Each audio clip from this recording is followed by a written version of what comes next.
Perhaps the plaintive numbers flow for old, unhappy, far-off things and battles long ago.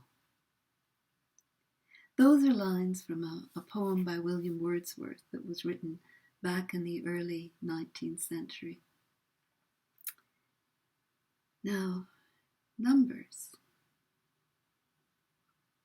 You know, if you see someone in a coffee shop and they're going,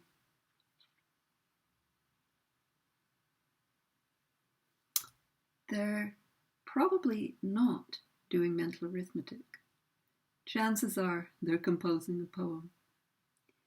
In fact, poetry was called numbers for many centuries in English. It's not a common usage now, but it was very familiar from the Middle Ages right through until Wordsworth's time. And that's not the only math-related term that turns up in talking about poetry. In fact, the word rhyme comes from an ancient Proto-Indo-European stem that meant to count or regulate.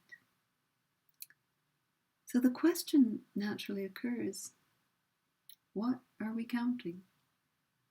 And since poetry is worldwide, found in all cultures, is there anything universal that we count that would cross languages?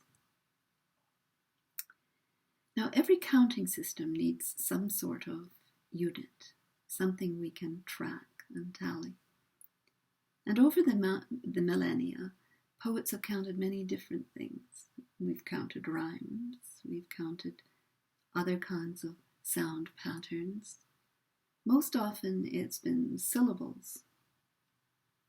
But you know, sounds vary dramatically from one language to another. And as for syllables, well, defining that can drive a linguist crazy. And it's hard to imagine a common denominator in all of those patternings. As well, poetic forms vary from culture to culture. And today, most contemporary poets don't even use the formal patternings of their language. So, why are we still counting on our fingers in coffee shops?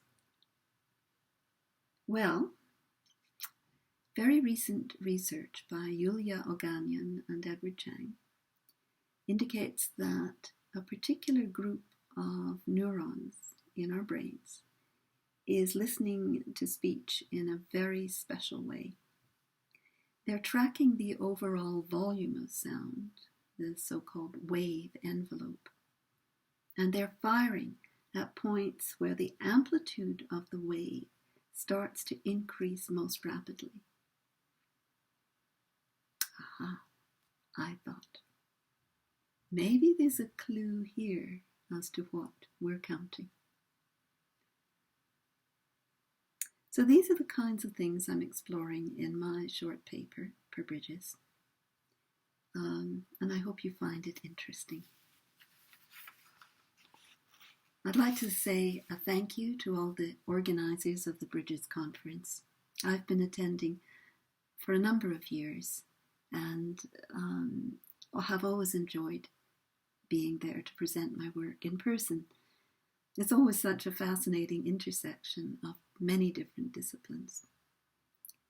It's a pity we can't get together this year, but I very much appreciate the opportunity to share my work this way. All best to all of you.